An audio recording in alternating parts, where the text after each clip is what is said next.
Kit Kat.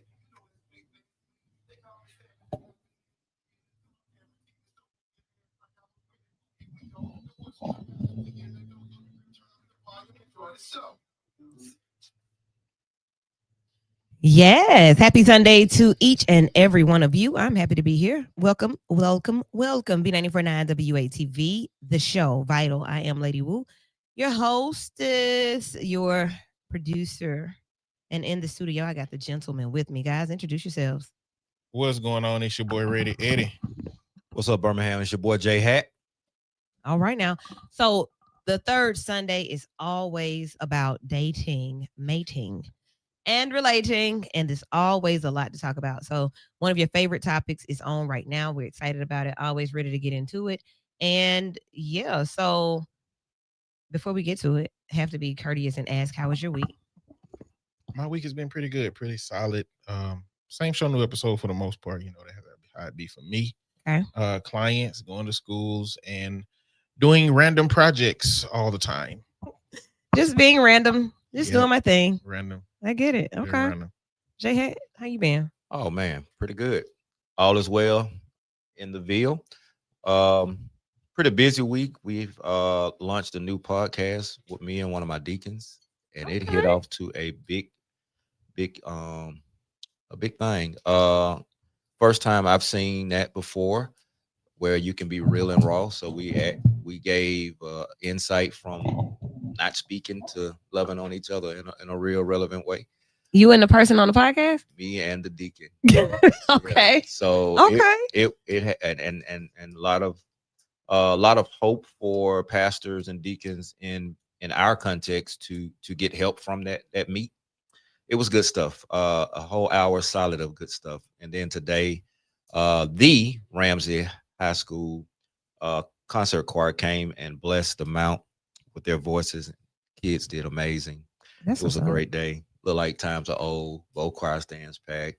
I saw that. Parking lot packed. Yeah, it was beautiful. So yeah, we just hanging out, doing what we do. Sounds like great things. Okay.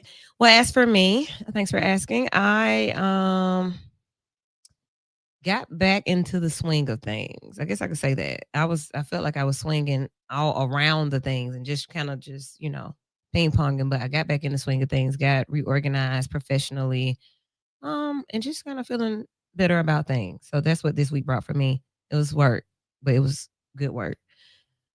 It also put me in some spaces to get me to tonight's topic. So you all know like what I do, and I think that people forget or either don't know. They may not be aware that a lot of times, social media is a platform, it's an outlet, or it's reality, but not necessarily like your how can I explain this? What social media is? It's real, but it may not reflect the views and opinions of you in your everyday life in real time. It may just be a thought that came about that you wanted to share with the people on social media to get some insight or input. Y'all get that? Mm-hmm. Absolutely. Okay. Okay. You talking to the choir here? Yeah. Can you paraphrase? Can you mansplain that too, please? Go ahead. You got it. You got it. Mansplain it two ways. It is reality. It's your reality. Okay. It's your present, past, and future reality. And sometimes you can be in a reality here and totally in another reality over here, all at the same time, and posting that. And so sometimes your questions are not something you're going through, it's just thoughts. Sometimes your questions or your statements An is observation. Observational experience. And sometimes, people be like, you okay? But yeah, I'm okay. I'm just I'm hashing out some things that I've heard. Yeah. I just observe or witness. So it's not always personal because of your work. Okay. I think I can say that. So like That was as a good. preacher, I see stuff and I say stuff. Okay. Thank you. No, you ain't going crazy. Like, wait a minute, guys. Like, is this real? Eddie, what you think? Social media, as far as our social experience, is just a place to get different perspectives in bulk. And we ain't never been able to have that. It's like the Costco of different human experiences.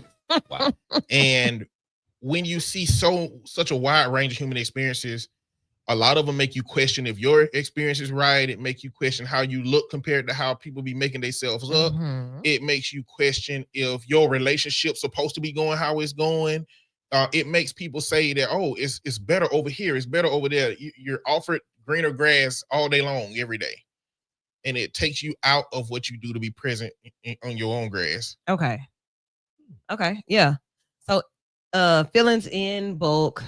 Nina, it's live. That's how you see it. You share it. You can share it. Yeah, please share it and comment everywhere. I think we are on the Vital page, YouTube. We are on V94.9. We are on my page, and I think both of the guys have shared the stream on their pages as well.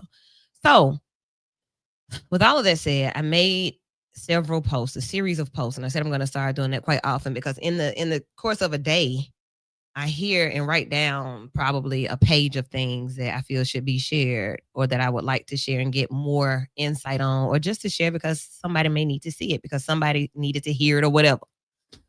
So on one night this week, I went and I was in a space with mostly men. It was 2 nights this week. So the first night I was in a class, I was teaching a class, and it's run like a group therapy session, but it's psychoeducation. And for those of you who may not be clear on what psychoeducation is, it's really just teaching concepts and skills about psychological things, psychology, psychoeducation. So I'm teaching you things about feelings, emotions, and theories and stuff like that. And in this particular conversation, we were just talking about the roles of men and women in law, because a lot of these people are in the class because of experiences they've had relating to domestic violence. And they were just saying about, like, as a man, the law is always going to get me. And I'm like, well, there's a theory that says you are the bigger vessel. You are the bigger, more dominant being in a heterosexual relationship. So they're typically going to see you as the aggressor. I didn't make the rule. That's just what it is. I'm like, so can you accept that? Because when it's okay to be a man, it's okay to be a man. Like any other time, I'm a man. But then when being a man is you, and this is kind of how I took what they said, and we processed that. It's okay to be a man, and I'm a man. Like I have to push that I'm a man until my manhood or my strength is used against me, like in law when it comes to my relationship. Yeah. The things that came behind that about women and how women do things and antagonize the men and push the men to do these things was just very concerning, to say the least. Okay. So that was one setting. The next setting was a social setting. And I was just observing in this social setting, which is a venue, a social venue where everybody's, smoking, drinking, whatever they do, talking, looking, listening to music, whatever. And there was a group of men that sat around and had the most ridiculous conversation. Actually, one was doing all the talking. And I'm talking about talking, loud talking, nasty, vulgar talking. The other gentleman sat around and allowed that kind of talking. I was standing in earshot with another female, and it's like he intentionally was saying the things that he was saying. When I tell y'all some vulgar things, some things that were very degrading and demeaning, and it was like very intentional. It seemed so targeted. And I'm like, so there are a few things that I'm noticing here. The other men are not like saying anything. And if they did, I think that's what he just responded to when he said, I don't give a F.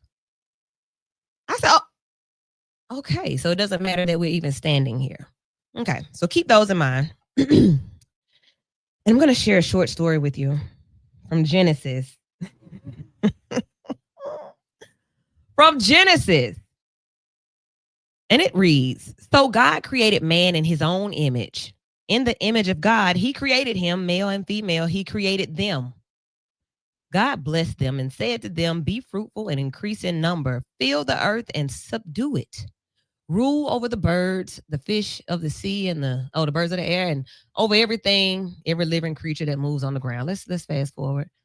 The Lord God took the man and put him in the Garden of Eden to work and take care of it. And the Lord God commanded the man, you are free to eat from any tree in the garden, but you must not eat from the tree of knowledge of good and evil. For when you eat it, you will surely die. Okay. I want to go back to this part first, and then we'll dig a little deeper. So God created man in his own image. In the image of God, he created him, male and female. He created them. God blessed them and said to them, be fruitful and increase in number, fill the earth and subdue it, rule over the, like he said that to them collectively. So I'm wondering, at what point in translation did we really get confused on the role of men and women together as them? Like when we're together, we're supposed to be like really thriving and striving together, right? Is that what I understand? Or are you supposed to rule me and I'm just supposed to kind of be there? Yes, sir. Oh, yes, sir. I go get it. Is what did you all just get from what I read? You like that Bible study right there? Well, what comes from that? I like context. So that's chapter 1. Mm-hmm.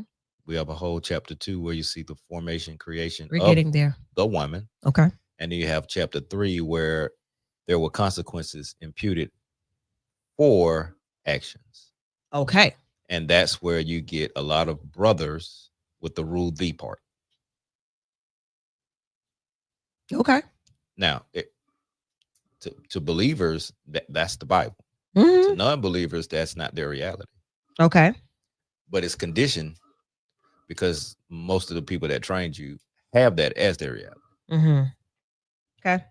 Now, yes, they were created at the same time in his mind. Chapter 2 is his art. Okay. And chapter 3 is the fall. Okay. So in my mind, I thought about them collectively together. So then, well, Eddie, let me get you on that part first. But I'm just trying, I want to get the first of all the roles and kind of understanding what was in store for them before we get to how we got here where we are today.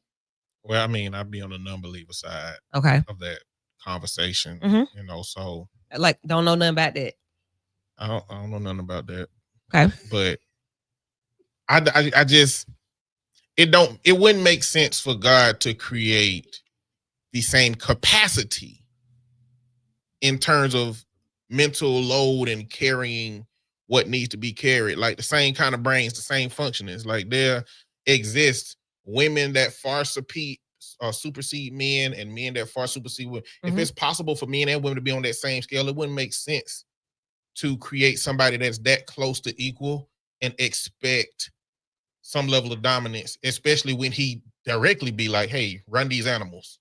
He could have just made a woman with 50% brain capacity than a man, and then like it would have made more sense. Like, but it just don't make sense if you gave too much to women. If the goal was for Adam to fully be in control in that situation, so that's one of my struggles with the sentiment. Okay, let's go down. Now the Lord God had formed out of the ground all the beasts of the field and all the birds of the air. He brought them to the man to see what he would name them. And whatever the man called each living creature, that was its name.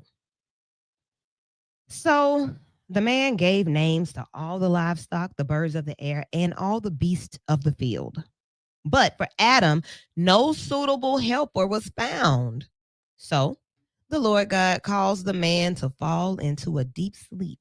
And while he was sleeping, he took one of the man's ribs and closed up the place with flesh. Then the Lord God made a woman from the rib he had taken out of the man, and he brought her to the man. The man said, "This is now bone of my bones and flesh of my flesh. She shall be called woman, for she was taken out of man."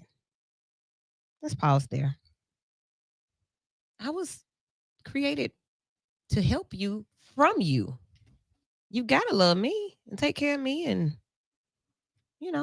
like, why would you not? I'm a part of you. What do y'all think about that? I think it's plain. Okay.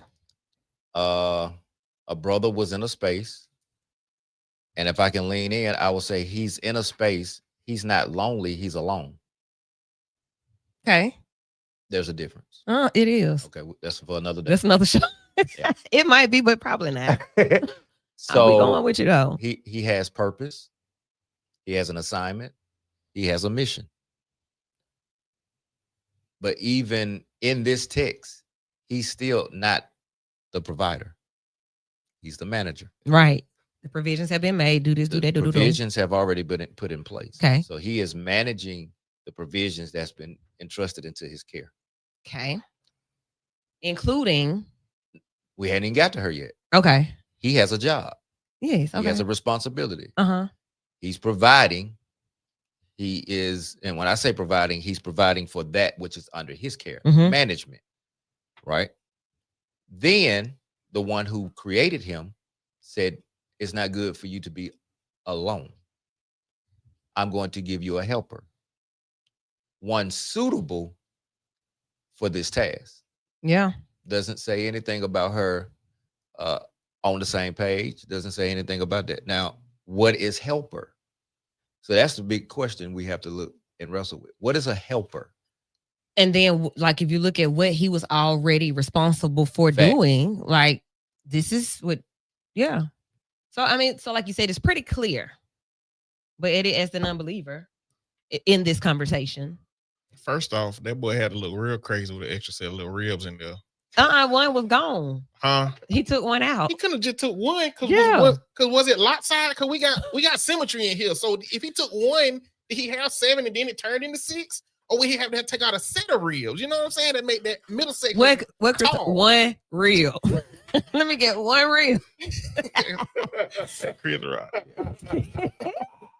Let me just get one rib. First off, now just one. I don't have greater context, but with what you just read, it makes it sound like God is having internal conversation about Adam having help, and that he just put Adam to sleep and took it. Let me do the surgery. Did he have a conversation with Adam that was like, "Hey, I'm gonna give you help"?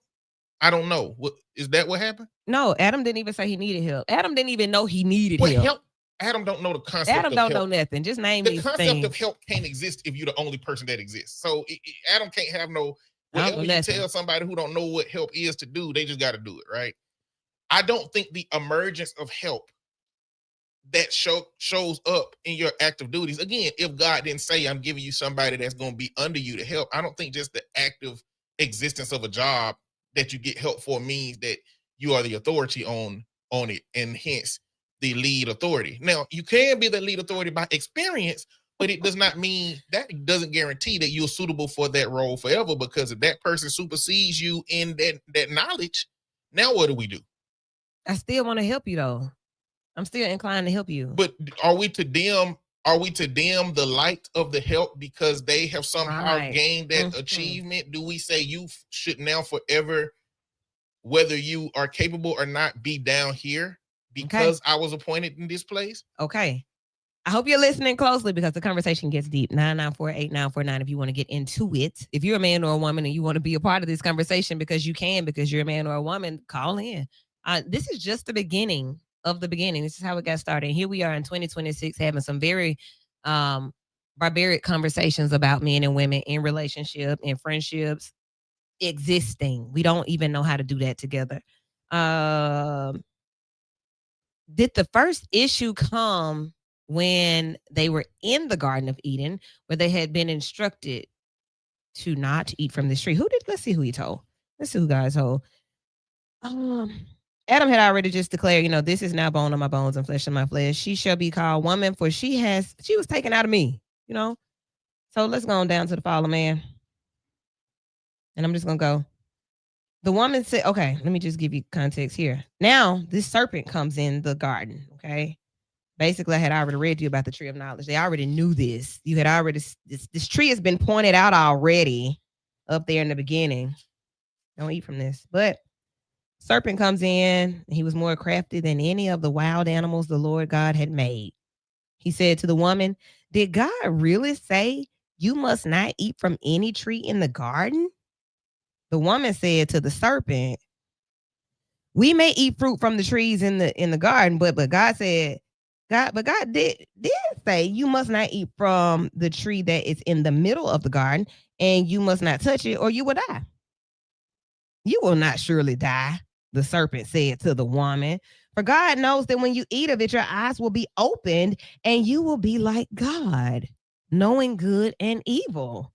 That sounds like a tempt to me. Okay. When the woman saw that the fruit of the tree was good for food and pleasing to the eye, and also desirable for gaining wisdom, she took some and ate it. Let me play something for her, cause baby, you had already been told. Okay, so she eats it anyway because it looked good. Okay.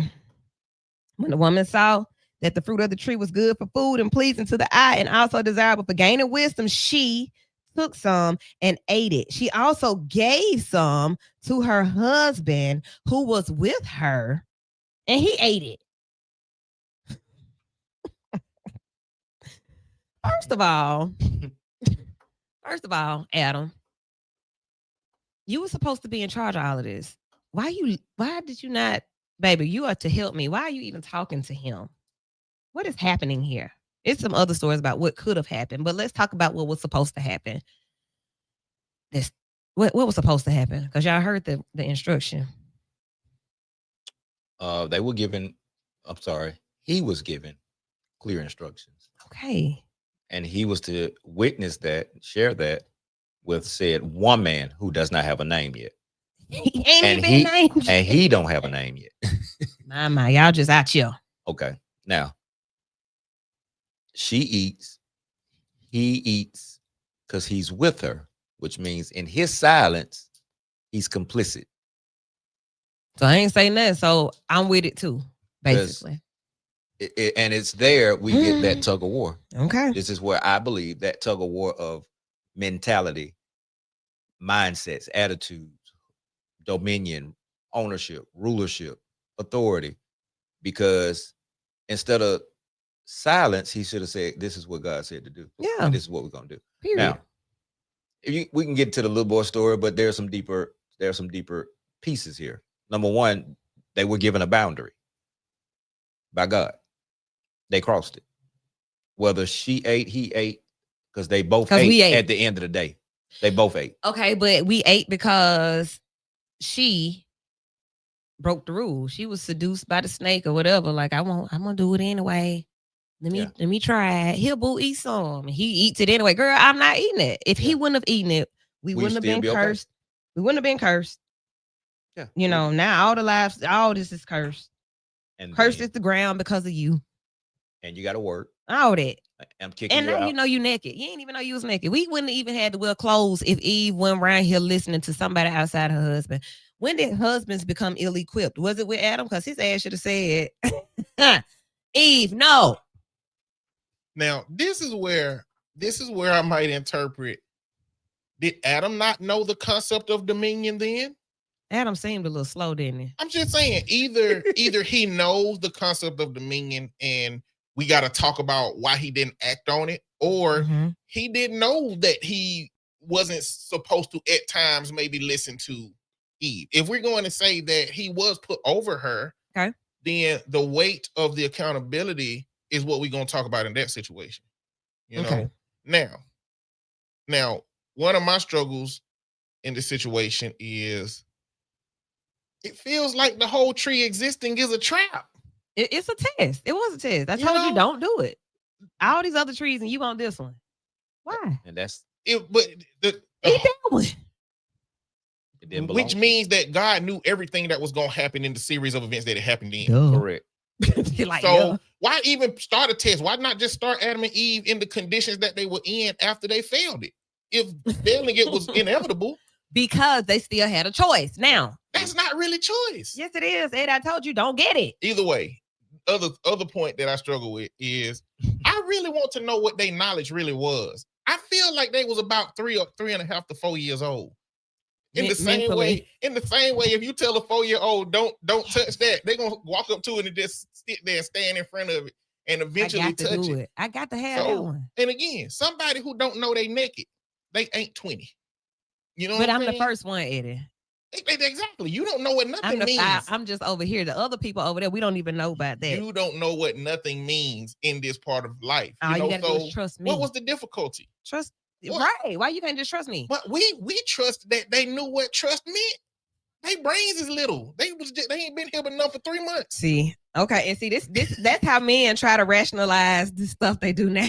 So let's bring it to 2026. Right now, you can jump online in any given moment and see a man-woman debate. You can see two brothers debating about how women are to be treated. You can see two women debating about how men are treated and how they should respond and how they should present.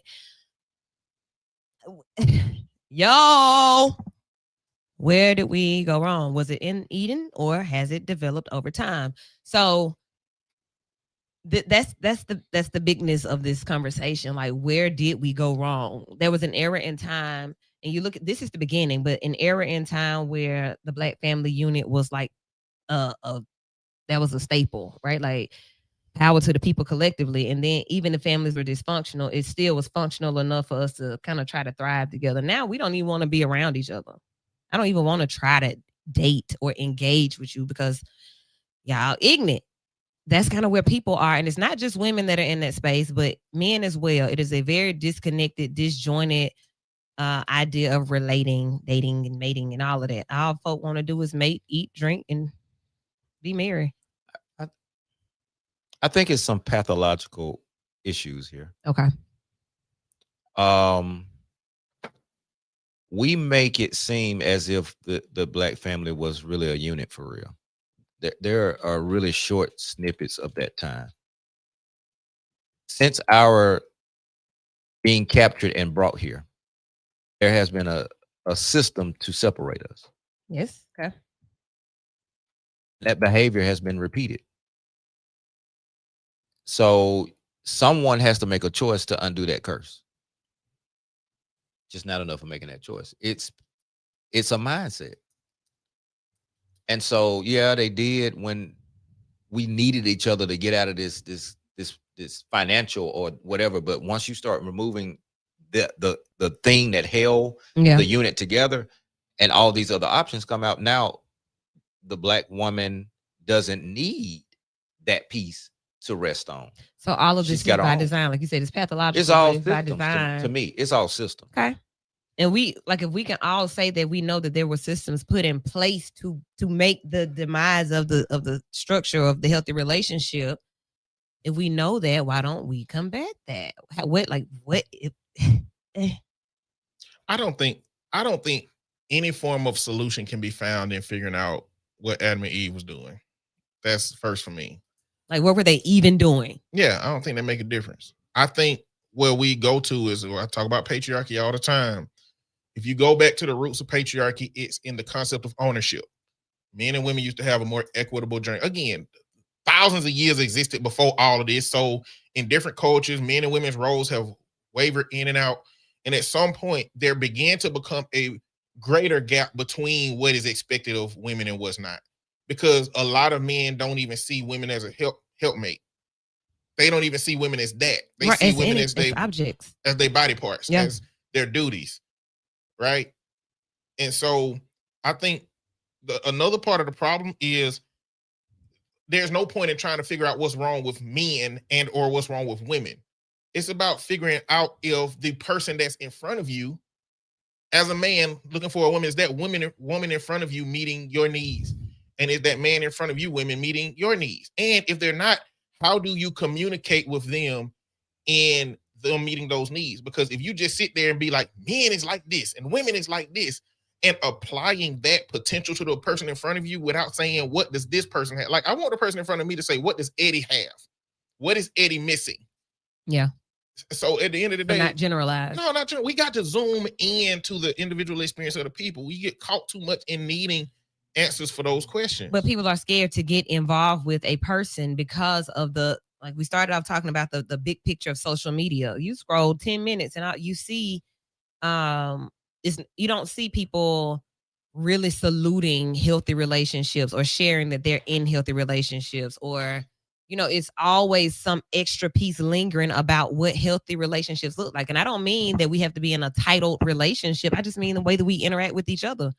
Eddie, so like in my own relationship, if it's not understood that we are boyfriend and girlfriend or husband and wife, but we have a relationship and these different things, like those different values or those different levels of communicating and understanding each other are absent, that's probably what I'm more talking about. That's what's in my algorithm. And I think that's more of what everybody's seeing. I don't see anybody really saying it. Oh, I love love. I'm excited about dating. I don't see that. So I'm really wondering, how did we get here? Is it because of childhood trauma? Is it because of societal messaging? Is it because of our parents and their relationship? What is it? It's all of it. Okay. But I want to piggyback, but I want to pick here on what Eddie said about we can't go back to that. Mm-hmm. I think we can, because it gives you a healthy picture of what has been tainted. Number one, dating is not a biblical principle, and making dating and marriage in a similar conversation is hard to do. Okay. Because there you didn't choose, it was picked. So when you talk about loving somebody and falling in love and all that, that element is removed. These families have orchestrated this marriage. This your woman, bro. Okay. You graduate, then you start seeing choice, i.e., you take the story of Jacob, right? Who had been tricked and then to do 14 years just to get the woman of his desire, right? Mhm. But he still was married to the other one, Dog. right? Doggone, because At she that was time, the wrong one. right? She Well, wasn't the right one. the uncle tricked him, right? So he ended up having to put in Dang, 7 Jacob. more years for the wife of his choice, and so you had multiple wives at that time. So culture has shifted, but my bottom line sentiment is dating and marriage are not the same. Okay. And it's hard to even have real life conversations in the two, because one, you're getting to know one, and the other ones you're still getting to know, but Mhm. you have some legal and some moral, ethical guidelines centering that. Okay. Let's scratch both of those. All right, let's scratch. Let's scratch dating and marriage. Let's talk about relating. Let's talk about just interacting. Yeah. Like, I just want to interact with men in a healthy way. I don't want to feel like when I walk down the space and there's men on both sides that I'm automatically just objectified. I want to All right. feel like, okay, what's up, sister? How you doing? Like, some, whatever. But let's go to that. We are here circling one of the most superficially irrational, but most common and most important of all presumptions of love. And that's that the person to whom one has pledged oneself is not just the center of one's emotional existence.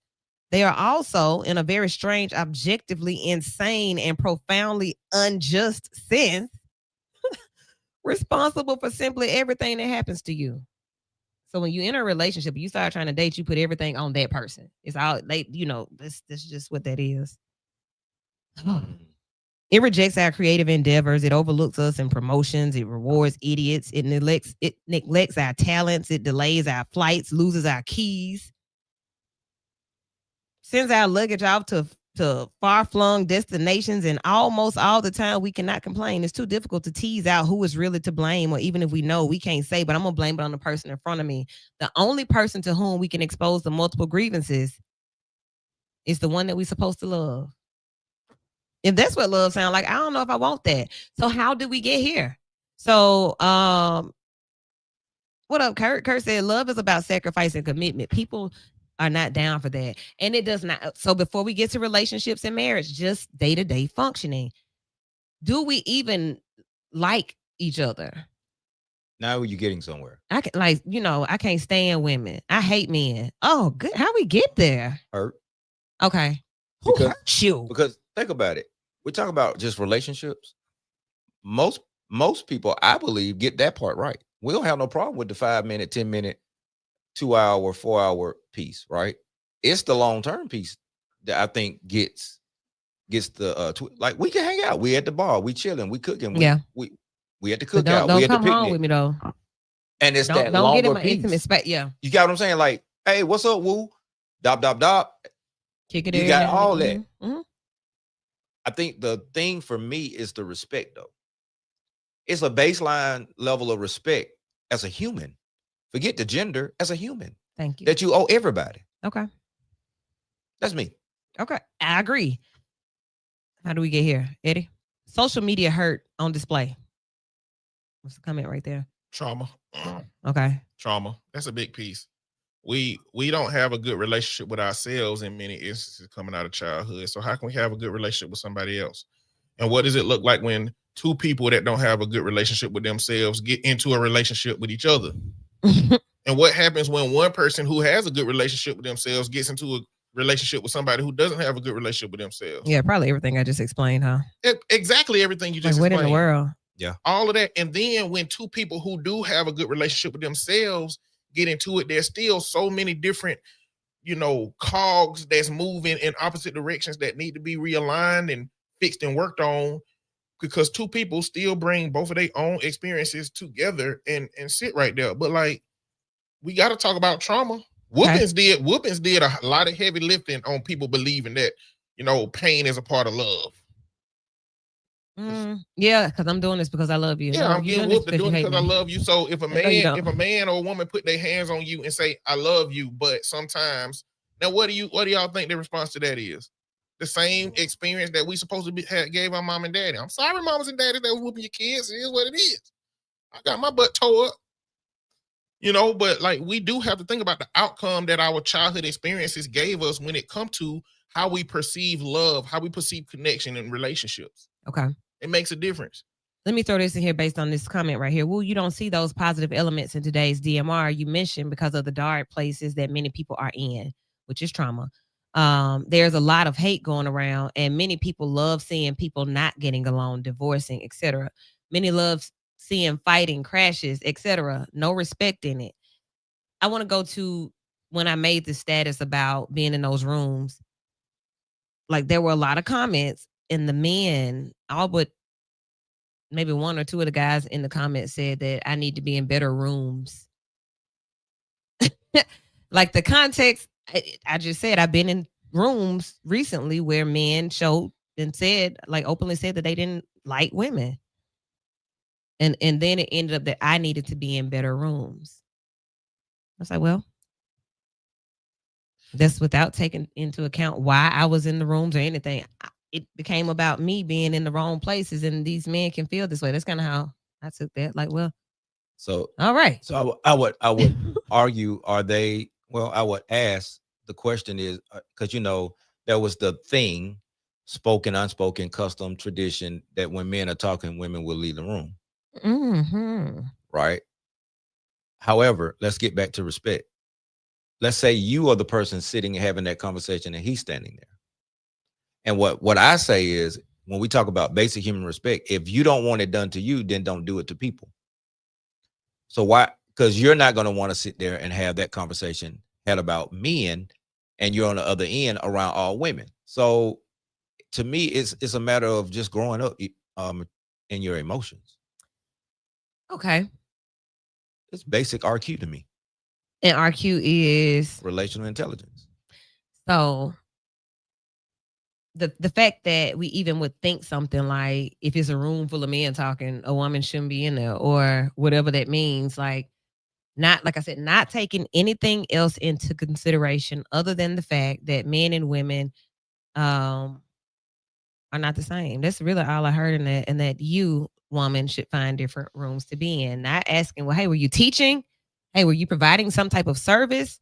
Hey, you just should be in different rooms. Let them have those conversations without you there. This is the thing. Okay, guys. What women need from men is not to say be in better rooms. Because if you say you need to be in better rooms, then you can acknowledge that there are rooms that are dangerous or harmful for women. What women need from men is to acknowledge the kind of danger that is in that room with those men. Okay. That's what women need, right? So if you're a man that can recognize and acknowledge that there are men that exist like that, it becomes our duty at some point to challenge those behaviors that those men have. That's what women are looking for. But women don't get that. And this is something that I've been peeping that's been going on that I don't think a lot of men can see. There are a substantial number of men that hate women. They do not like women. They do not value anything about women. The internal qualities that women have that offer men who value women, those men don't see those things. And those men are in the room with men that care about women. And those men are propagandizing the woman experience towards men who are starting to believe it. Okay.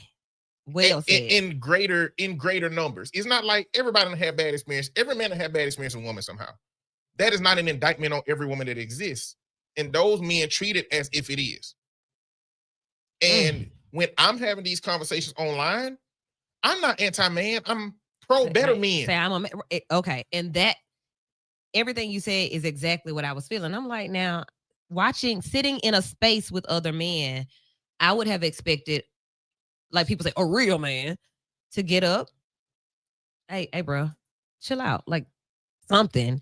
Or come over to the ladies. Hey, y'all, I'm sorry about this. Like, this is not a reflection of all of us. Whatever needs to be said to disengage from the level of ignorance that was going. Like, I mean, if it was crazy, if I say it was insane, it was insane.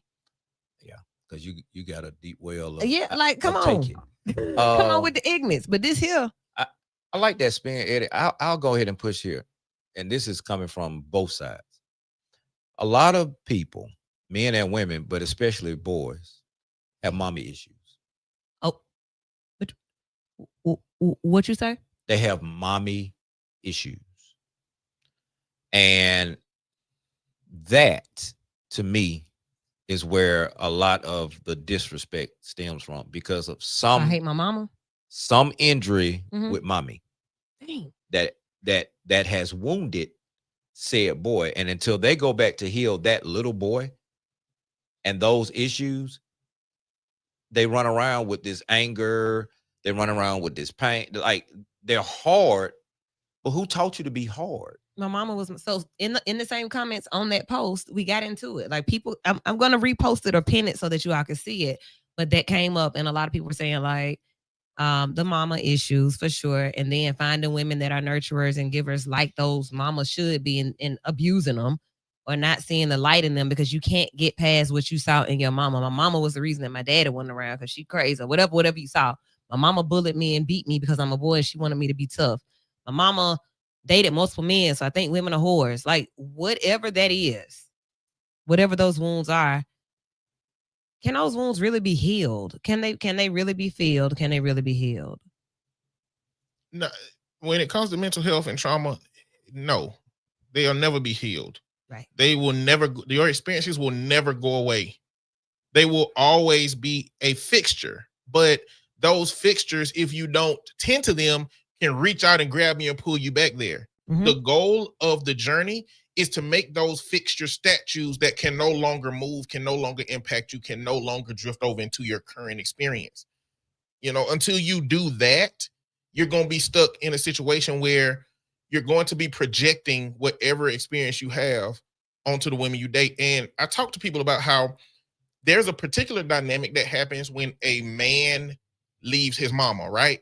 When a boy leaves his daddy, there's no change. When a daughter leaves her daddy, there's no change. When a girl leaves a mama, there's no change. But when a boy leaves his mama, society swerves in his advantage. He now becomes the power structure when it comes to women in the society we have, right? And so this mama have been exerting all her power on him because society tells her that in order for that boy to be tough, then she got to be tough on him. And so the tough on him can be overbearing for him. So when he leaves her and that power dynamic shift, he projects that hurt onto those women because he didn't heal what he needed to heal, getting that hurt from his mama. Okay, I've heard the opposite of that too, though, where the mom is not even aggressive toward her son at all. Very much, gentle parenting. And so now you have the emotion, you still have an emotional disconnect. I think in that situation, we're talking about the men in the manosphere. We're talking about the man who was talking crazy. We're talking about him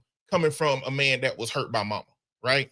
But the general system of patriarchy and male power, regardless if you're raised by your mama, your daddy, whoever, when you go out there, you're given power. You're given the expectation that you got to be at the top of the hierarchy. You're given the expectation that you got to make the money to take care of family. The society already tells us that there are people up under us and we got to be up here. So if you just generally start acting the way that society expects of you, then you're going to act as if you're on the top of the power hierarchy. It's very easy to access and it's intoxicating. It's very intoxicating to be able to believe that your words are the best words and your charisma is the best and you can just find a woman, just talk to her any kind of way and snake charm her into your life. Not snake charm in the Garden of Eden. Yeah, if you ain't got no discipline, you're going to do that and you're going to cause harm. Okay. 994-8949. The phone lines are open. If you are saying it to the screen, you can say it to the airwaves. Heavy conversation. Going to give you the last 14 or so minutes to join in with us on this every third Sundays. DMR, real conversations based on real experiences, because we all do all of them all the time. You know, it's another side to that one. Mm-hmm. Man, that was picture perfect. But the other picture, the other side to that same argument, Eddie, and this is what I was alluding to when we were off air, is then when he is the other side of that is mama boy. like when he's decent. Yeah, you nothing but a mama boy. Well, like, dude, if I'm gonna take care of my mama, take care of you. In thought, but it's a no-win. The goalpost moves for a lot of times, and I think the balance needed is not to do him so much good and not to do him so much bad. There's a healthy balance that got to come from mommy. But here's the big thing, going back to what you said, which I totally agree. The centerpiece to the equation is the man.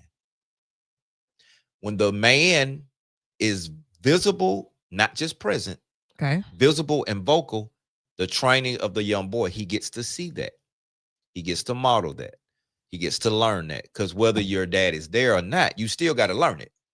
So it's best to learn it early by seeing, observation, and you'll know how to apply versus on-the-job training. Okay. I don't disagree, but the problem is, I talked about Kendrick Lamar's Father Time before. It's a song called Father Time. We talk about a lot about what boys' experiences are when their dad is not there. That whole song is a whole expose on how a boy turns out when their father is there, but incorrectly. And there's a whole bunch of fathers being daddies to their sons problematically. You know, a lot of it. And so we put too much weight on what a man that is there does, mostly because they're absent a lot, but we don't. And when they there, we give them props for being there, but we don't talk about the quality of that presence. And there are a lot of boys that have men that don't have a quality presence there. And that's more trauma, right? There's some stuff we got to overcome. Clearly, our fathers and their fathers, they had a much more difficult experience than us because society was different. Abuse was more prevalent. And there were no stopgaps for if abuse was happening. Somebody will swoop in and say, "Hey, you can't really do that." Yeah. Now I'm a swing this. Here we go. Before Eddie, I want to pick here because I believe that the genesis to the relationship woes has to become a creator issue. If God is the creator of this institution, of this phenomenon of people, right? Right. Okay. And we got a large majority of people that's not into the Bible, into the word, into the religious aspect, or even the spiritual aspect, then where are you getting the information that you are learning from? Facebook, Instagram, TikTok, and YouTube. So if God created relationships, shouldn't we be seeking the owner and creator on how these relationships should go? Okay. Put a pin in that. Let's go to the phone lines. Caller, you're in with the show. Turn your radio all the way down, please. And go ahead with your question or comment. I'm speaking to my phone. That's tied to is it feedback? Nope. Go ahead. I'll change it. Okay. How you all doing, first and foremost? Good, and you? Good. I'm doing well. Now, I didn't hear the whole conversation. I know it because of what you post. But I was trying to, before I reply, I want to know exactly what was said. Can you give me a rough draft? No. I'll call you when we get off. It was that type of conversation. Oh, well, based on what's been said, okay, the first thing is men can't learn to be men from women. Only a man can teach a man. Okay. Just like only a woman can teach a woman how to be woman. There's certain things, nuances, things that we think different, we act different, we respond, we don't react. We're less emotional. Okay, we're stoic, or we're supposed to be. I actually said this to a guy not too long ago. I learned this because I've always been the physical tough dude, and if you cross me, you better be ready to throw your hands because I can throw them, right? So I learned that even anger is an emotion that's feminine. It's still a feminine emotion. We as men, we don't respond with anger, right? We combat anger. We stay composed. We don't react.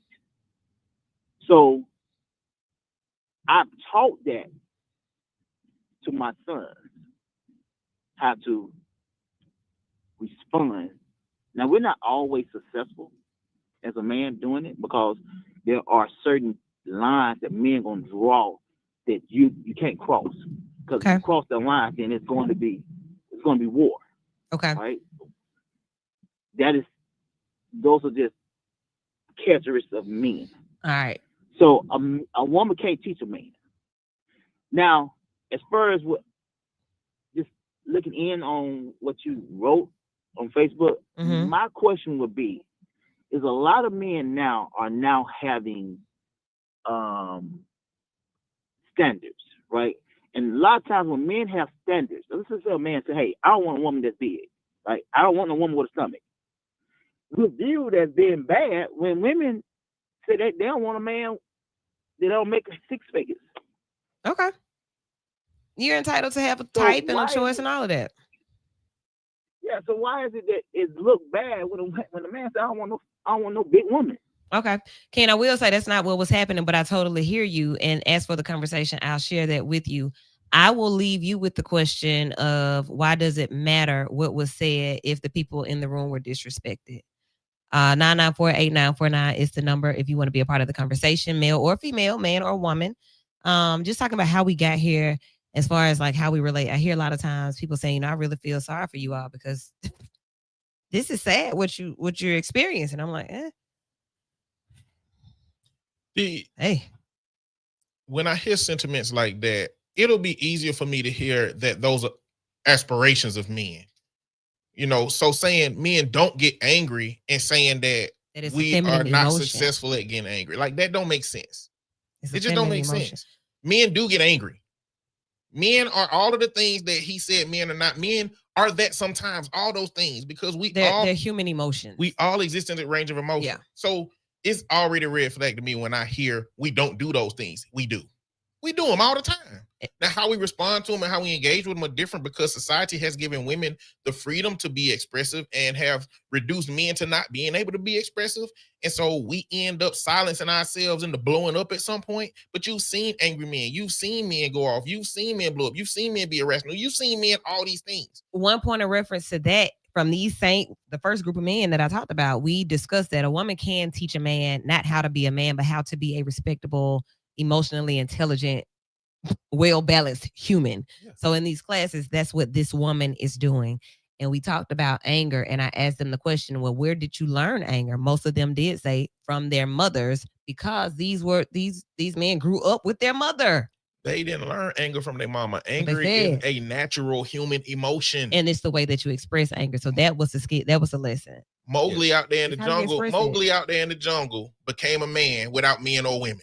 Right, because you're a man. He got the tools that's going to make you a man or a woman regardless. I don't think men teach men to be men. Men are going to be men if they have nobody for 18 years. After 18 years, when we see them across the street, we going to say that's a man. The law going to say it's a man. the dictionary of biology is gonna say it's a man. So when we're talking about a man being a man, we're talking about qualities that they have. Not genetics or just the things that No. we're inclined to do, to sit down or stand up to urinate, to And any of that. None of that. When I talk to single mothers, some of them come across the idea that they say, I can't teach a boy to be a man. And what I say is, we don't teach boys to be men. We give those boys tools to be the men that our society asks for or our families ask for. Because what my family think a man, it might be different than your family. Yeah. It is a much more efficient delivery system from a man to a boy. It does not mean that you cannot deliver that to that boy if you decide and choose what those qualities are. My granddaddy was kind, consistent, dependable, motivating, communicative. Mm-hmm. You can teach those things to a boy, whether you're a man or a woman. Anybody can, absolutely. But if you fall into the hype of the idea that only I can do this, you put an immeasurable amount of pressure on yourself as a man, and you're telling all the women in their lives that they can't achieve a thing that they've been tasked to do because a man is not there. And that ain't fair to either one of those groups of people. All right. 994-8949. We have time for one more call, possibly. Men and women, the roles that we have, the idea of how to respect and be integrated. Like, should we be separated? Is this one of those situations too? Like, we already hit by race. Is it? I saw a content creator interview where he was asking women, could they comfortably live on a planet with only women? All of them was like, hell yeah, yep, sure, yep, yes, He asked the man. The man was like, hell no. But when you put that collectively together, it's like, well, if that were the case, treat us like that. Treat us like you want us to be here. Women, you're saying yes because of how you've been treated. So what if we did unto others as we would have them do unto us in every aspect of that? What if we did that? What if we practiced that with everybody? And that's what I was saying earlier. What Like, did it? just basic human respect. Okay. Go ahead. No, I'm sorry. let me push Look how this. they were just gentlemen. Those are the kind of men. But I that's just like. basic human respect. Like, Yeah. you everybody doesn't have emotional intelligence or relational intelligence. And it's a skill. It's learned. And some people are just, to me, I believe that a lot of people walk in pride. And because you cannot walk in pride and love at the same time, because we have been poorly trained on what real love is. We don't show up with love on a daily basis. We show up with self. We show up with our own wills and wants. We show up with our own expectations. It's hard for you to look at others in a loving way when you're all about self. All right. Can't be selfish. Yeah, we got time for this call. Caller, you're in. Go. Thank you. I really enjoyed the conversation, Vital Crew. I would like to see, well, first I'll say I was just disturbed about the man that you witnessed in the setting the other day. Yeah, he's a jerk. Okay. Just so disturbed by it. But we need to stop being so silent about what we're seeing going on in our communities concerning our men and our boys. I believe people should be good human beings as well. It doesn't matter if a mother raised her son. It doesn't matter. Or who teaches the boy to be a man. None of that matters. But it matters, like you said, Wu, about just being a decent human being. Thank you. Thank you. Caller, I can take you really quickly. Go. Hello? Hey, real quick. Go. Hey, real quick, I just wanted to say that I appreciate this conversation. I think it's kind of well overdue. Not sure what happened in that communication a while back, but I will say that one of the things that we need to do is to really start remaining focused on the fact that everybody should have a voice that should be heard, and there's a perspective that should be respected and heard from many angles. I think for a lot of men, it's about what generation did they come up in? Did they come from a generation of men that didn't allow women to talk and didn't see women with power, didn't see women with authority? I think part of that plays into it. And me personally, I came up from a single mother. My mother was military, and she kind of was harder than, just from a discipline standpoint. She kept me accountable, and she, it was her military upbringing that kind of brought me through on a discipline point. Mhm. But I really want to say this, that men really just, in many ways, don't know how to express themselves. I think anger is the default emotion. So when they're fearful, they're angry. When they're disappointed, they're angry. When they feel betrayed, they're angry. It's a lot of things, a lot of ways, a lot of emotion in men, but it kind of defaults to this common 2 or 3 socially acceptable behaviors in emotions, which is anger. Thank you so much for that. Gotta go. We'll continue the conversation for 10 minutes on the live. Come on now. Y'all have a good week and continue to be vital. All right, y'all. So here we are continuing the conversation just for a few minutes, just because it's one of those topics that we need to discuss. We have to talk about it. And you all are talking about it. So what he just said, like, my mama was military, the discipline, she raised me, and he could appreciate the conversation and is aware of, turn it off. And is aware of everything around him. That's one man's opinion. But then there's so many other people with so many different opinions. The idea that a woman is supposed to be seen and not heard or whatever else, but you want a woman, you want women to, you want a woman. So what do you want her for? Just have sex with her? Is that what we have been minimized to? I think there are a lot of men that if you can transfer, if there was an android or a robot that was similar to a woman, similar enough that they can live with her and men could shut them off when they didn't want to deal with them, I think a lot of men would take that option. Wow. I think a lot of men would take that option because, like I said, I think there are a lot of men who don't value the offerings that women have. If everything else, for all intents and purposes, could be done and it was a bot that did it, cooking, sex, all of that, I think they would take that option. I think that they would avoid the conversations, avoid getting to know the person, avoid learning through their partner how to communicate and engage better, get some of that relational intelligence up. And I think they should. If that's if it's that difficult for you to be able to manage the fullness of a real woman, of a woman that has expectations, that has standards, that has an opinion, that has thoughts, that expresses feelings, maybe you should get a damn robot. And let me be clear. Maybe you should. I believe there's a ton of women that would do that too. Don't get me wrong. Yeah, sure. There's a ton of women that do it. But this is where it's important to understand the essence of what oppression does in these systems, right? So when we talk about white supremacy, it's very easy for black people to disconnect from whiteness because we are the ones that's been harmed and white people need us.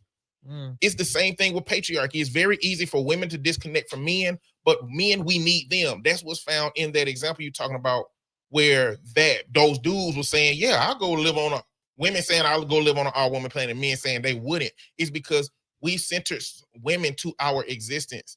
Because that system of oppression, the men from 2,000 years ago, they promised us, if we just make enough money, if we are willing to pay for things, if we are willing to be the lead, the protector, provider, and provisional, if we do all of that stuff, we are promised a person that will be dutiful to us and serve us and do all the things for our children and all that.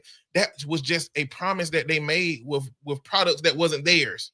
They made promises about something that they couldn't do, and they did it anyway. Look at this. I hear everything you're saying. I'm gonna bring it back home to a very base level. Why we need men. So I'm 5'5". I have a step stool in my house, but I still cannot reach these blinds that I'm trying to get down that are here. That a man could get up there and do whatever he's gonna do, especially a man of a certain height. Then the ladder that we have to get is something for a man to do.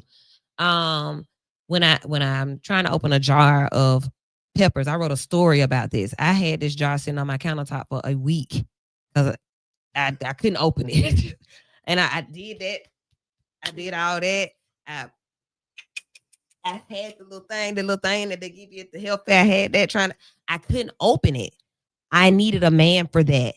When it comes to just doing things that men are by design capable and able to do, I needed a man just for those things. Don't even get into the emotional, the sex, simply for the things that a man is capable of doing because he's a man. That's it. Men are capable of doing it because they. Victoria, shut up. Victoria said, "Put hot water on the jar." I did that. Men, listen. Men are capable of those things because men created the things that created it. Like men made jars that tight.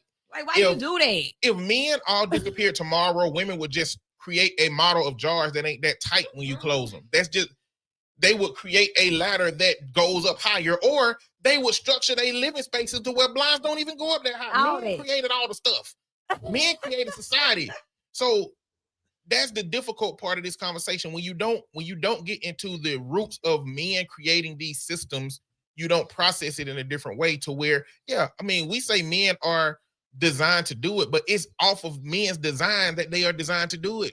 Because it shouldn't be. It should be designed. So It don't have to be. If men from the beginning of time considered everything about women, then there wouldn't be a tampon tax. You know what I'm saying? If white people considered as much about, did y'all know that Band-Aids for the longest have just been skin colored? Mhm. All my childhood, them Band-Aids that was like, they was supposed to be so it blend into white people's skin. If white people consider black people, They then would've made some black Band-Aids. then Before now. it wouldn't be an ethnic aisle. Brushes would Yeah. just be all in the same. Like, so it's the same. Yeah. It, Like I those- said, some of the racism and systems. segregation and integration. Yeah, If we could be segregated, would that make us appreciate each other more? Like I appreciate men. Like I grew up in a household with my daddy and my brother, and I'm in the middle of two brothers. So like, and they big boys. So I'm not the daintiest of girls, but I'm a woman. I still understand what it looks like to have a man present. My daddy is down right now, and my mother's doing everything. I bet my mama know what it's like to have her man down. I'm looking at it happen. Like we need you, just like you need us. Like I was just looking, Jonathan. I was look, like, I bet my But mama. hold on. for she what I'm interested in is at the point that that not just your dad, but men began struggling with needing more from their partners. Yeah. What was their internal conversation with themselves? Like, man, Because I'm when finna die you're- because she don't know what to do. When you've been told for Never that. when you've been told for 25 years, you're the money, you're the man, you do all the stuff, and then you're limited. If you haven't said, I'm Eddie, I'm money, what do you do with that? You're going to struggle with the idea that you can no longer be present the way that society told you your existence hinges upon you being. Yeah, I'm with Kurt on that one. Okay. What Kurt And say? it's the question. It's the question. Okay. Because men, in my opinion, we are really simple in a lot of ways. In a lot of ways, it don't take a whole lot. It's because y'all kind Buzz. of slow. Be that as it may. Fuck that. Now, I'm not going to say all men are simple, Mm-hmm. but most men are just like, hey, 1, 2, 3, 4, 5. I'm good. By design, right? Maybe. No, conditioning. So not Exclusively. by Adam, just kind Well, of. I don't But agree. there's I a don't agree. plethora of Okay. research that talks about the needs just as they are. Mhm. We have less. In Okay. most of the research. Yeah, because you ain't got to buy no bra. You ain't got to buy no feminine, no masculine products. What are we measuring need less by? Well, he just said like What I'm saying, the needs. Yeah, If- like the general. So needs, like right? the Gottman study and a lot of the research points to the needs of men not being as much. It's so needy. So it's like 4 or Well, 5 that's- basics Well, that's for men. a part of that got to be because women, when they come into men's lives, they take on a bunch of men's responsibilities. Well, no. we're conditioned to believe that that's our role. Like who says whose responsibilities are whose? I don't want to cut the grass. There are Society. because there are some things that are understood. Like, baby, if you can do this, why am I doing it? Okay, in order to quantify this metric, what in an individual man's life and an individual woman's life that are living solo, what does a man need what does a woman need that's different than a man? 6. Oh, we- Flip What? it the No, other way around. No. Women, No, no, men need that. Women do too. everybody need that. Not Why like you say- not like that. they might not No, say that. everybody They might needs not sex. like it No, no more. everybody don't. Well, let's say that's true. That makes men more needy then. What do women need more than No. men in individual lives? What do women? Affection. We don't need that. I need attention. I need to know that you're present. That too. Quality time. Mm. Not You not need that. necessarily affection. I Mo- need you to most get this women letter need too quality time. and as open a- this jar too. yeah. Okay, most well- women Been going need on. Go to work. What else? most go play women basketball. need that safety Safety. a little bit more safety. No, everybody needs safety. Everybody needs. So okay, let's What break a it down. safety that We women create safety. Hold on, y'all. Maslow's hierarchy of needs says that all human beings, so we get back to that, everybody has a baseline of needs Right. as human beings. But then But safety is on tier it's 2. It's not fair. It's not fair to say women need safety when the safety they need is predominantly from men. That's what I just said. I said everybody needs it, but they need more. But what do they need to be safe from? and what type of safety? Okay. Well, again, that's going back to the dynamics of men and women. They are different. We have to acknowledge the fact that men and women we are different.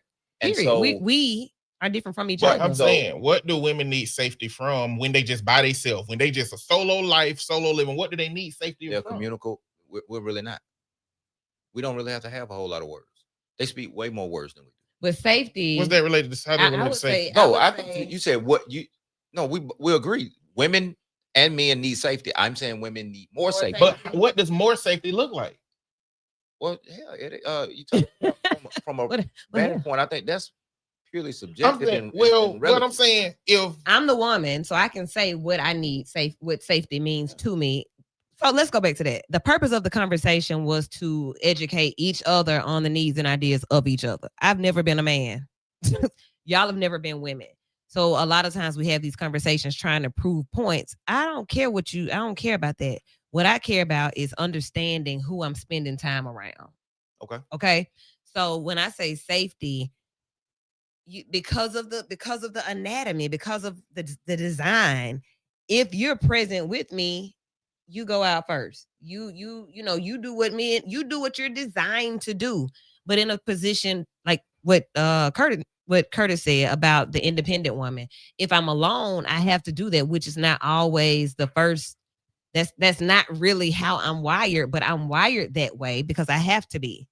Yeah, But if a we're man both is walking down present, the alley, right? yeah. We're So both baby, afraid. I'm jumping I to just gotta you. be less afraid because I gotta leave. But Or whatever you gotta do. Listen, okay, okay. know what you Listen, is, but, we got to get to the metric, right? Okay, let's say we look into a crystal ball. That man and that woman are both living an independent life, and they never have a thing that they need to be safe from. What do they need differently? Okay. What do they need differently then? It's still okay, so at that point it's still basic level. It's still hierarchy of needs. So when does it change? Does it change because of genetics and anatomy and Well, I'm still trying to quantify what less than looks like, because if you say a woman needs safety, but the only thing she needs to be safe from is men, it's not fair to say they need more, because the thing that needs less is the reason why women need more. No, but hold up. So, and even in her analogy, if the man's not present, she still needs gotta that do- safety.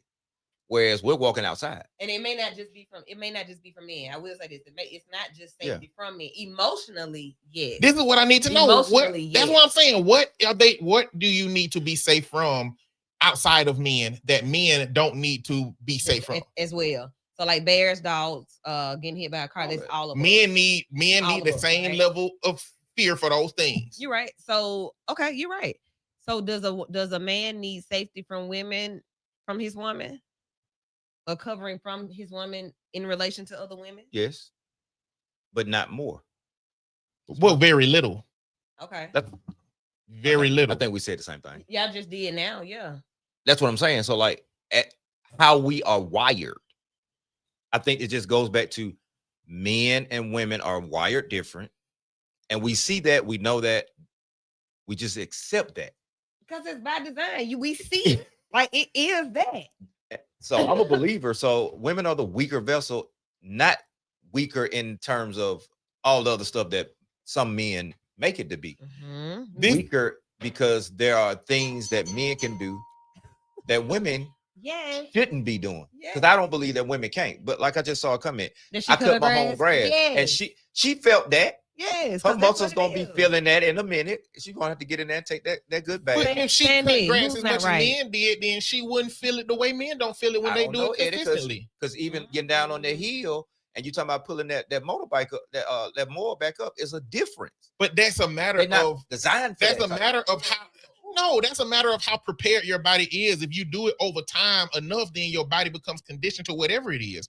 A big man that don't do it often and go out there and do it one time versus a woman that do it 4 times a month, is he gonna be the one that's struggling? It's just how your body is prepared for doing that thing. This is my problem.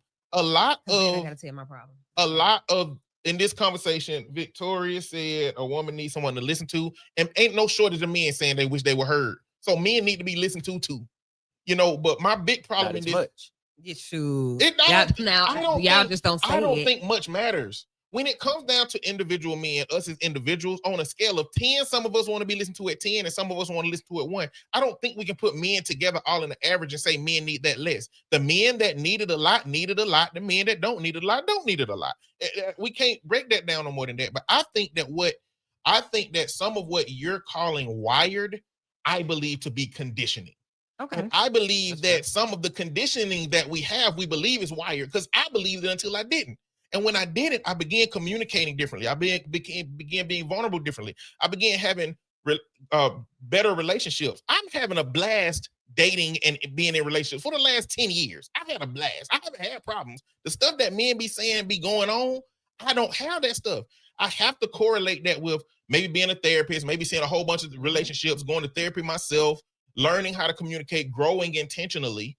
You know, and I just believe if the things that you believe are wired, if you would just for 6 months pretend like they're conditioned and pretend that they could change, I believe that a shift could happen. So, and if it don't, maybe I'm wrong, and maybe.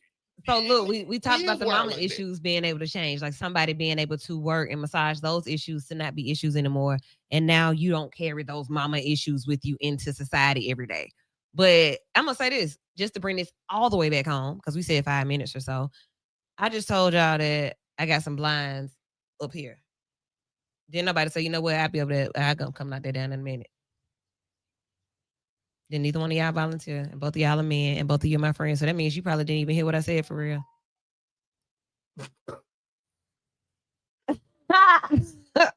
I asked Eddie what he ate earlier. Eddie told me everything he ate, but Eddie asked me if I ate. Y'all don't protect me. They don't make me feel safe. What? They don't secure me. I'm gonna say that song. My man, my man. I ain't got none for that reason. And alignment, and I want to know. and That alignment. called in. What was she experiencing when she cut the grass? Because I'm She was guaranteeing upset. I need me. With my man, it's or my friend, or just so, a man. Period. yes, it's my neighbor. conditioning. But I would assume to say if the brother over there cleaning up the room, washing, folding clothes, he's saying the same thing. So That's y'all all need he- to get together. See, Woo, this is the problem. You making me have to switch to the other side now.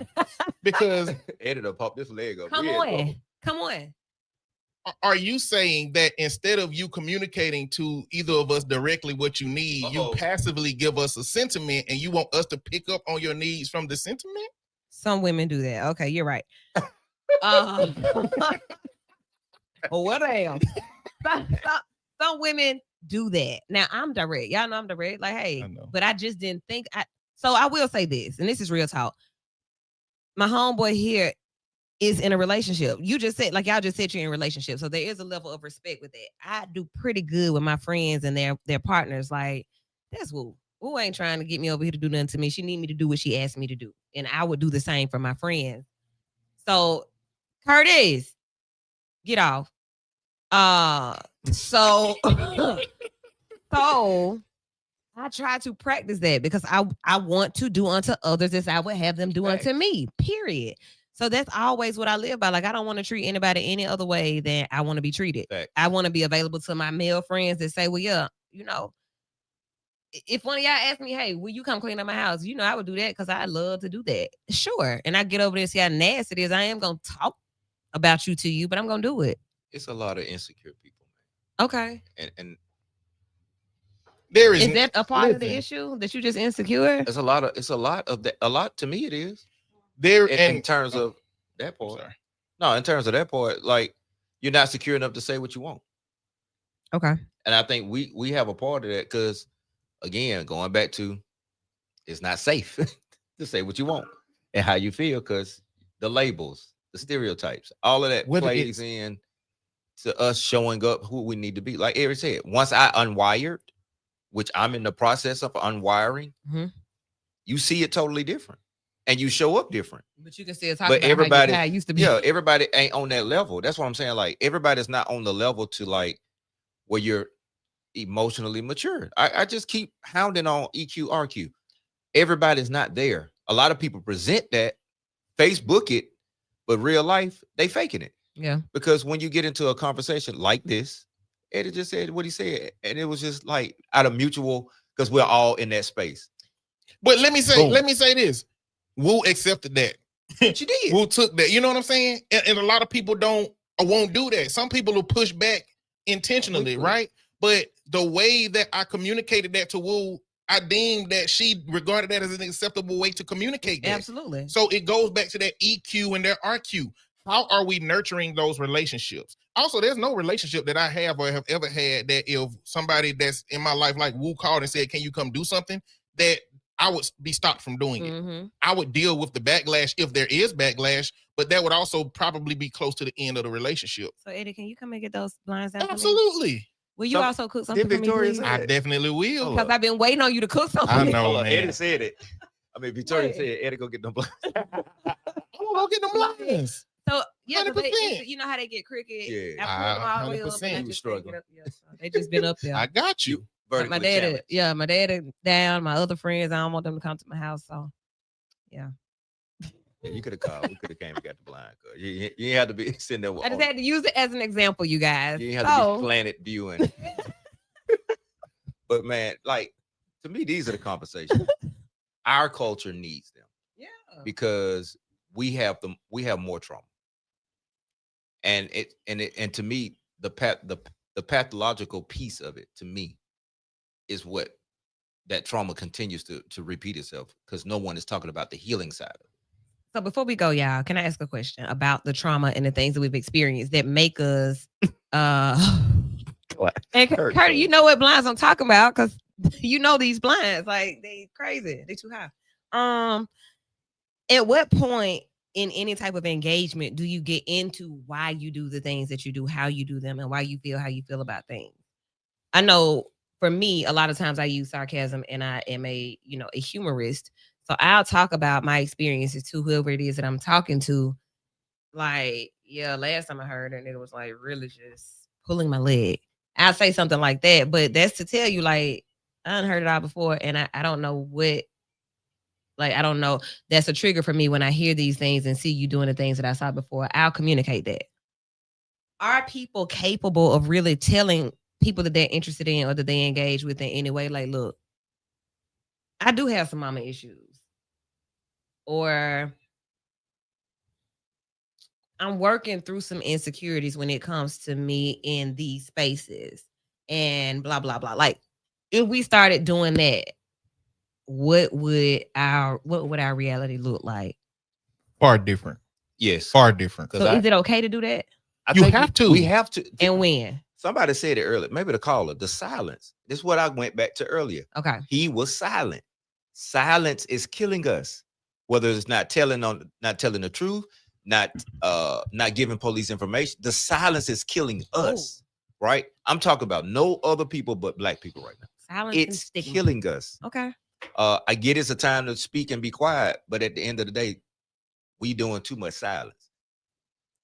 I want to piggyback to what you said, though. Think about it. If you tell a person that you care about truth, it's not your responsibility or it's not your problem whether they are hurt by that. My.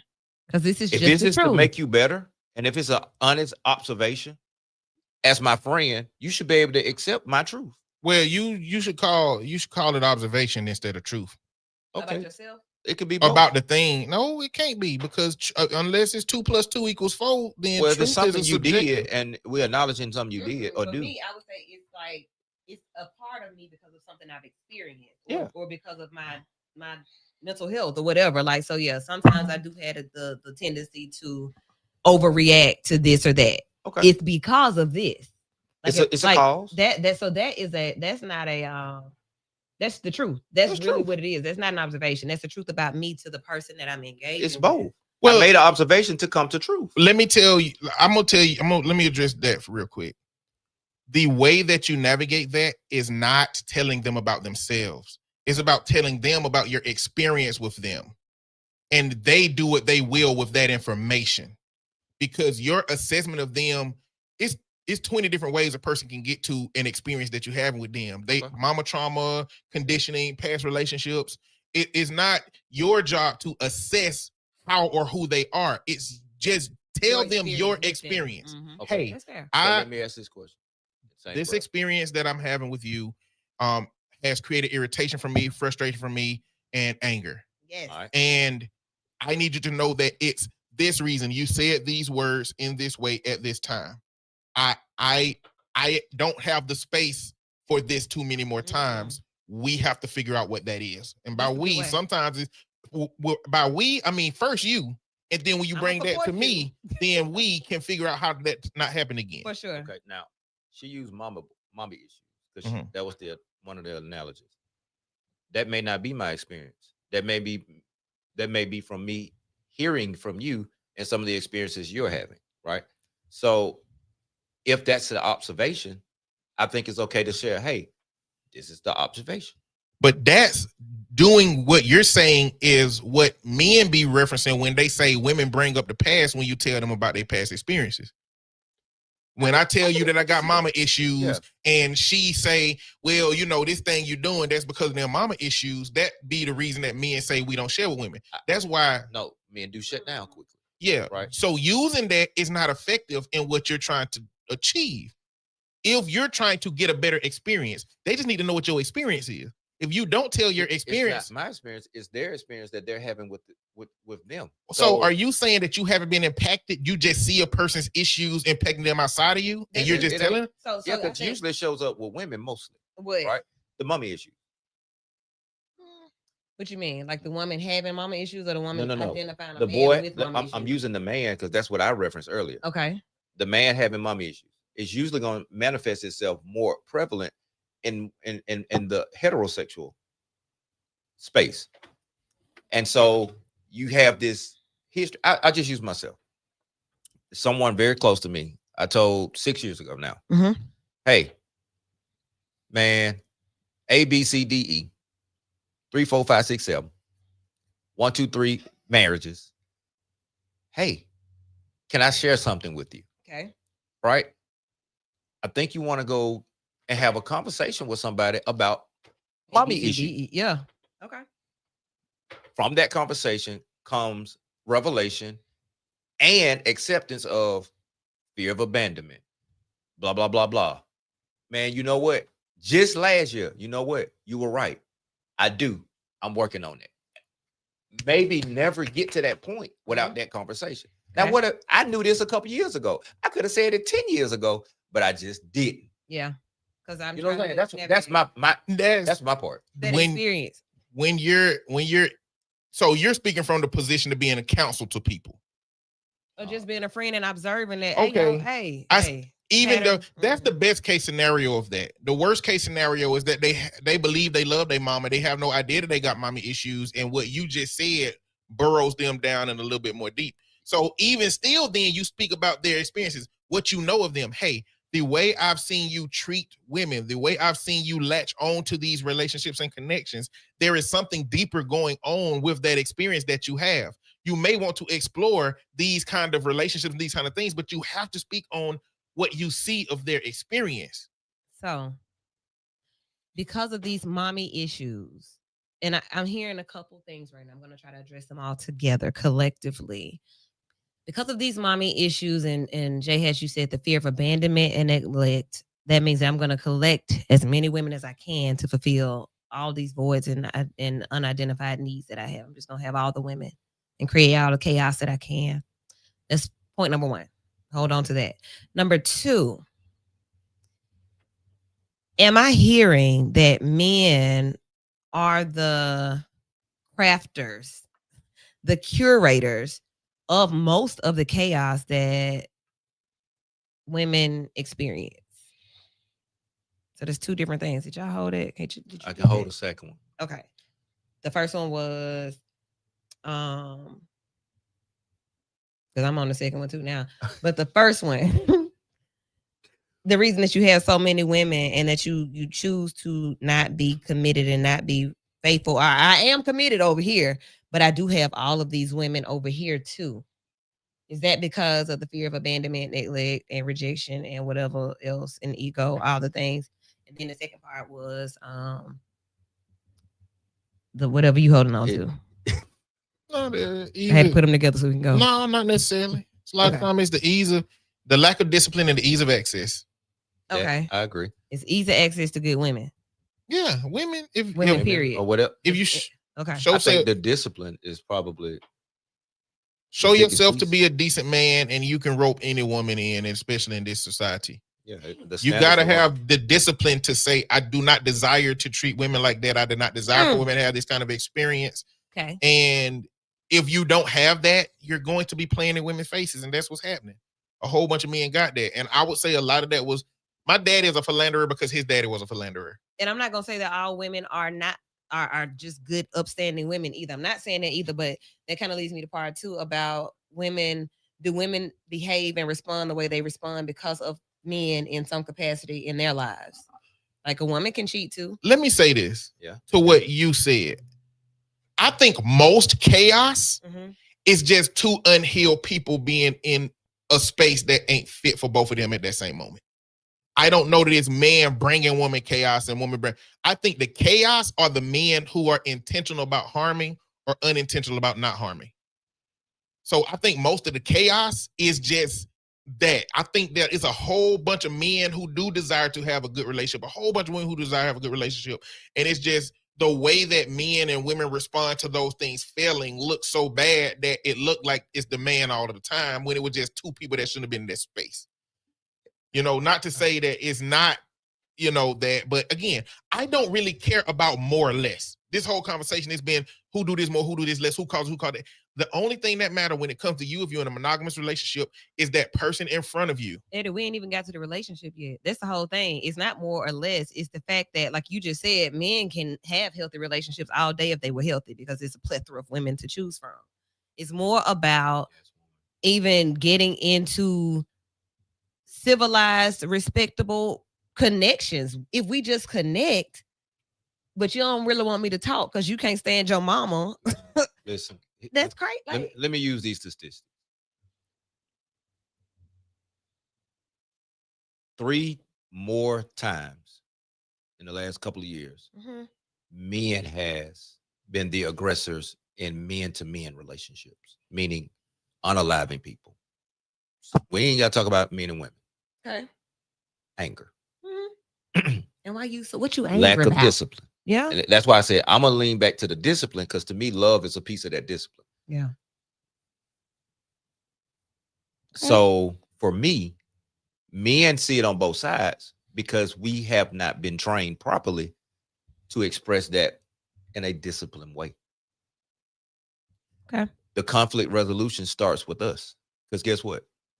We can be diffusers really quickly just from a vantage point of how we say what we say and how we do what we do.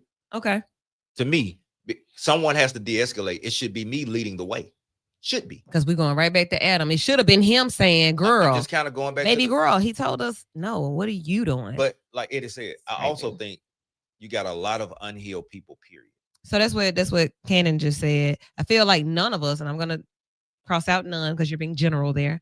I feel like none of us are really healthy. Just some more or less than others. Everybody has been like we live a life, so all of us have been impacted and shaped because of experiences for sure. But as far as like not being healthy, people don't think that boundaries are healthy. If I tell you, I don't know, I'm not dating because I don't want to allow that type of energy into the progress that I'm making. And so then it'll be, well, you're not healed. Actually, healing is a process and that's a part of it. But somebody would say that that's not healthy because they don't see it that way. But that's somebody that's looking for something from you. Yeah.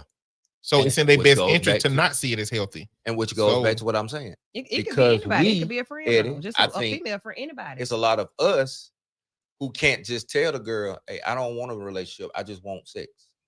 Because she You probably just can. wants sex too. No, no, no, like, no. just I ain't saying we can't. Oh. We struggle doing so. Oh, yeah, gotcha. Yeah. Just being honest. And what is that about? Because if you say like if It's called trust. It's called No, Like if well, you- it's because men want sex. so just And say if it. men are honest about it, the women will leave him. But But trust starts with you. That's why I said trust, right? I don't trust me to be honest with you. because I don't trust me, because my motives, I want what I want, but I don't want to say what I want. This is the thing. There are more than enough women that will have with sex with you if you say I want to have sex. Yes. Just not the women that you want it to be. And men lie to the women they want it to be to get it, because they are afraid that those women will say no to it if they are honest about just wanting sex. But see, I really believe that they may not say no, but I really believe you don't even give them a shot to give up. That's the point. That's the discipline. That's where the discipline comes back for me. Like, to be okay I'm with disciplined this way. I'm doing this every time. I need you to try it. Like, we should start a campaign and get me. We should start a campaign and get men to journal about their interactions with women by just being truthful. If you see a woman that you're interested in having sex with or whatever, y'all start talking and you realize that that's all it is. I want you to try that and then journal it and come back and let us know. We got to start a campaign on that. I want to do some research on that. Like, did you try it this time? They'd be like, yeah, I tried it. And she was like, okay. So then what did that do to what did that make you feel? Did that make you feel like she was a slut? Did that make you feel like what happened when the truth was told and she was like, okay. Now, can I be honest? Yeah. I think my sister's got to be honest too. Okay. Like, if you don't see this going long term, save everybody trouble. Because to me, that's where drama starts. Drama to me starts where the lies and deceptions started off, and there's a foundation that one of us are in something that we don't believe the other one is in. Then you come to a clash. Say it. I want some money. I mean, say it. So he wants some That's sex. not what. He wants some money. Listen, I just want y'all to come take my brother down. Take me out 4 times a month. Yeah. bruh, that's crazy. That's just not my experience. I have never had a woman that care. I mean, true, my type is like hippie bohemian crystal mommies that garden. Like, that's kind of, they whimsical, so they might just care about frolicking in a meadow more than money. Yeah, but I'm saying that I ain't never had 6 figures and have always had relationships when I wanted them. You know what I'm saying? I mean, and so it's like, if you insurance, you're a smart guy. But okay, well, stop telling. I got insurance. What I'm saying, stop telling boys that you need 6 figures. Tell them they need character and personality. But that's the training I'm talking about. But again, just say that. Okay. See, we don't have situations like what happened a couple of weeks ago when people are honest. So that's what's the honesty you talking about? Women need to give to men at the same time that women are, or that men are trying to get sex from them. Hey, if you ask, we need to ask. We don't ask the right questions. We ain't asking that. What you want? $40. What you want? Applebee's. No, what you want from me? Cheesecake Factory tonight. What you want from me? With the drink and then I'm coming back. Oh, baby, be your friend. Well, let's kick it. Let's listen. But the whole this time, is the problem. I want your cookies. But we haven't. We haven't. Listen, we are a big part of. We are at a big part of fault for that, because we don't give the women to express their sexuality without them having a label, or without going back to the homies and say, hey, I did this with such and such, or saying that if you've done it with too many people, I know you are no longer wife material. Ooh, women have to deal with that if they're honest with you. If they're honest and say, I will do this with you and I need these things, there's a label that she get that he don't get. We condition women out of the comfort to doing that. Okay. Fair argument, but I also put that argument back to this perspective. We don't share it to them because they throw it back up in our face. Okay, can we just be honest? But let's just talk. Just throw, like, we, not maybe in this room, but everybody throws things back up, and we look at it as throwing things back up. But if it's truth and you told me, why can't I say, well, hey, I'm making a correlation to what you said. I'm not throwing it in your face. However, babe, remember you told me this. Do you think this is a response to that? It ain't coming out when it's not like that. No, because when you do it normally, come on, we just gonna talk. When it's done, normally it's done in an upward escalated tone and emotion. You weak. Yeah. See, this what I was talking about when you say, and then it's like, well, dang, I just told you that. Okay, I'm sorry. I think you going further in the connection. When we talk about men being honest with women, we talking about early in the engagement saying, I'd like to have sex with you. Yeah, like day one, sure. And so you want women to be honest enough to say, if we do this, this is what I need from you. This is what I want. Absolutely, if we do that. Because when you, I'm saying that if a woman does that, she gets socially, she gets social red flags placed against her, and men don't. We do too. We've done that. No, how? You're a dog. That's all you want. It's both labels. No, not if she agreed to it. You're not. Oh no, no, y'all well, both she in didn't the- agree to it yet. We in the But what first I'm saying, stage.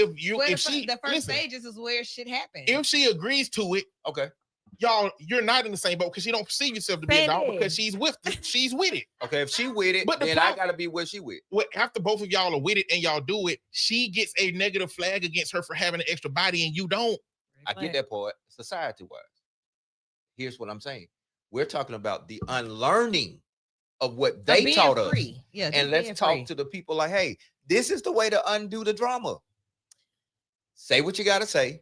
Okay. Mean what you gotta say. Okay. Even if it's gonna hurt my feelings, Absolutely. say it. And so I practice that, y'all. I think about what I'm about to say, who I'm saying it to for the most part, and how they're going to respond. I try to protect, you It is know, below to me. it is. So we said 5. We about to go. But I think about these things first. But it's got to be the truth because this is what I need to communicate to you. This may be the last time we talk if I say this. You may think I'm whatever you think if I say this, but I gotta say this because this is actually what it is for me. So you cool, but I noticed that you do the same. Every time I'm with you, you and your phone. But then I text you and you don't respond for days at a time. So I know that you're a communicator. But if you ever choose to not communicate with me, say that and go ahead and wrap this up. Don't have me thinking that we're still doing something. If I communicate that to you like that, that should be easy, shouldn't it? Yeah, but that's It's very direct. midpoint boundary too. It just is what it is, right? But somebody will complicate that and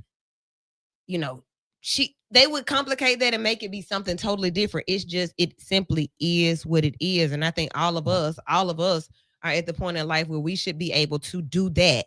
Hey, I date other people. I date a couple of other people. I'm not intimate with all of these people sexually, but I do date them. I go out with them. I spend time with them. I do because I want the best for me. I want the best person for me, the best experience for me. Can you handle that? Or how do you feel about that? Like, why can't we say that? We can. And I think I'm gonna lean here, Eddie. I don't know if you had this experience. A lot of times, Teach For me. brothers. Teach the sister. a lot of times for brothers in some spaces, we can have that conversation. We can be all the way there.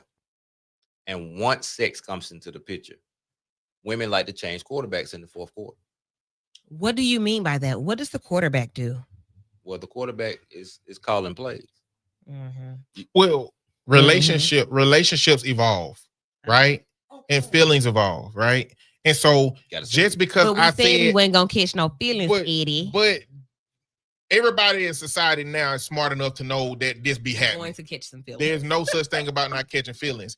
It's you got to learn to disconnect when you realize a person's feelings are elevating to a point that it might become a situation where you're put in that position. But men like to lean on that. I told you I didn't want nothing at the beginning to stay in it on their terms Correct. instead of saying we need to disconnect. Yeah, because I We don't got know. to And disconnect. I'm agreeing with that Right. part. I agree with that too. And I ain't even But that ain't what happens.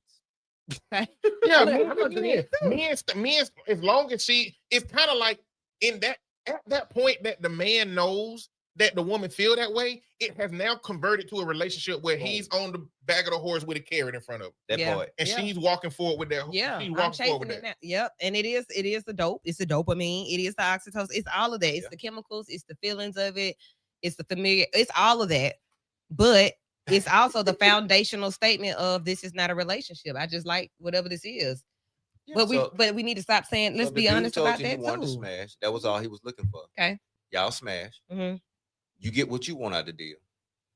What did she get? Whatever Smash. she had for. But And that's look, what It may be to Ask continue. for what It you may want. be. It may be to continue to have sex and then, or continue to date, whatever that is, whatever your intimacy is. For everybody else, it ain't always sex. But whatever that is, and the consistency of it, in my opinion, starts to shape relationship. okay. Now we come back and make an addendum to the contract. Okay, and mature individuals can say that. We need That's to it. That's revisit all how I'm we saying. started, But right? We What need to happens revisit this. most people don't come with that elevator pitch. You come with, we go together.